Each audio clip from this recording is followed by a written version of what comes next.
Zonja dhe zotrinj, ju përshëndes nga studia qendrore këtu në Dritare Televizion. Unë jam Mikele Kadhanxhiu dhe ditën e sotme në intervistën e ditës do të kem të ftuar Besim Drejgjonin, të cilin e përshëndes në këto momente. Përshëndet zotin Drejgjoni. Përshëndetje, faleminderit për ftesën. Kënaqësia jona që jeni pranishëm ditën e sotme në studio qendrore këtu në Dritare Televizion dhe në emisionin tim Intervista e ditës. Zotin Drejgjoni, do të ndalemi pak, ju lutem, tek kandidatura juaj për avokatin e popullit. Pse kandiduat ju për avokatin e popullit dhe a kishit ju një mbështetje nga Partia Socialiste po nga Partia Demokratike? Cili ishte mbështetja juaj në këtë kandidim? Fatkeqësisht, si shumë herë tjera në këtë vend të dashur por çuditshëm, fitoi imoraliteti i politikës, fitoi padrejtësia, fitoi pazari biznes politik, fitoi pabesia.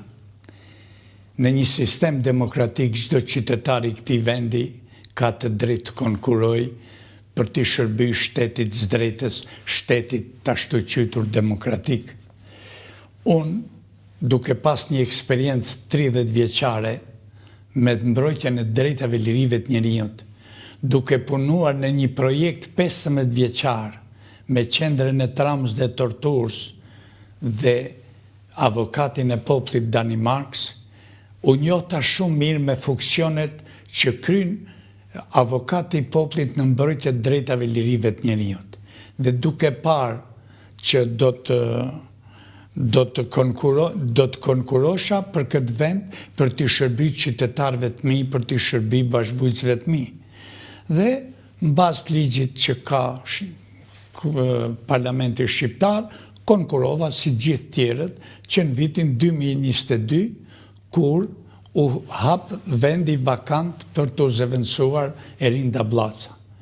Në këtë kohë isha masi i bindur, i motivuar që asnjëra forcë politike nuk mund guxonte, jo të guxonte, por nuk mund guxonte të ballafaqojë edhe me personalitetin tim, edhe me traumat dhe tragjedin familjare që pësova unë nga diktatura dhe bashkëvujtësit e mi, se nuk duhet të veçoj vetën time nga bashkëvujtësit e mi. Dhe konkurova mbas gjithë ligjeve. Unë mbajt 3 vjetë në zyrtar të kuvendit, nuk u diskutu çështja e avokatit popullit. Dhe nga informacionet që merrsha vazhdimisht, ishte që këta nuk e futshin diskutim, thjesht se këtu ishte një antikomunist kandidat, një konservator kandidat dhe një qytetar i këtij kombi që kërkonte të mbronte drejtat dhe liritë e njerëzit si që isha unë. Në vitin 2025 u alarmuan ndërkombëtarët se si ka mundësi që një institucion kushtetues në një shtet demokratik mbahet pezull dhe rrinë në detyrë një avokate që nuk kishte asnjë bazë ligjore e pasgjedhur. Por politika shqiptare ka atë vizionin e sundimit, vizionin e sundusit dhe nuk ka as pak shërbimin ndaj qytetarëve. Dhe atëherë futen në muajin shkurt. Objektivi i Partisë Socialiste ishte që të 6 kandidaturat që ishim aprovuar, Vitore Tusha, Bledar Dervishi, Tartar Bazaj, unë, Dardan Mostafa, një Edison Frangu, dhe qarë banë, thanë, jo, ne nuk Partia Demokratike, Doktor Berisha unifikoi një qëndrim, tha, kandidatura e opozicës është i përndjekur i politik Besim Drejgjoni. Dhe me thënë drejtën dhe ne shtresa ime bëri shqyqyrë që mas 35 vitesh partia që e votojmë ne, që e mbështesim ne, shfaqi një besim, një vlerësim ndaj kësaj shtrese. Jo ndaj një individi.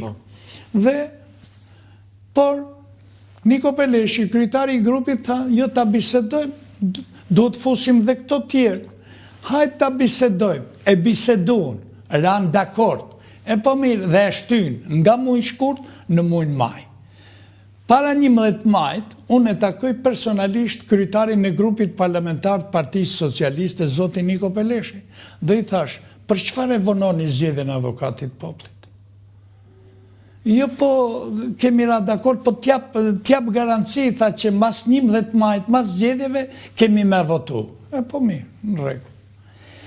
Dhe i thash dhe këta, edhe Ministrit Drejtësisë Ulsi Manja, është në nderin e kësaj partije, e cila trashëgon Partinë Komuniste që të votojë një kandidat antikomunist. Është në nderin tuaj, jo në nderin tim. Nuk më bani nder mu për një post. Unë nuk luftoj për me marrë një post. Unë nuk luftoj me marrë një detyrë. Unë luftoj për një mision.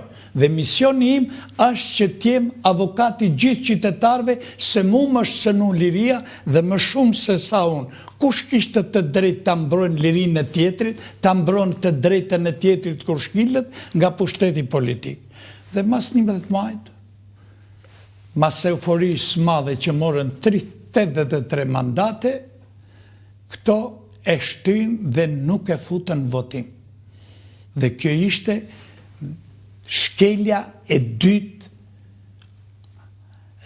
ndaj të drejtës time për të votuar. Diktatura dje me kështë mohu të drejtën e votimit, ma mohon të me liqë. Ti i armik i Partisë Komuniste s'ke drejt votohesh dhe të votojnë. E njëta situatu përsërit në maj në korrik të 2025-ës që Parlamenti Shqiptar nuk më votoj dhe opozita vetëm bëri një deklarat publike që ju nuk e votoni Besim Drejgjoni së është i përndjekur politik. Kjo nuk është e mjaftueshme as e justifikueshme për partinë opozitare që të thonin me një deklarat publike ta mbyllnin këtë kapitull. Në shtator, me njëherë socialistat të entuziasmuar nga fitoria madhe e rikandidun dhe njëherë.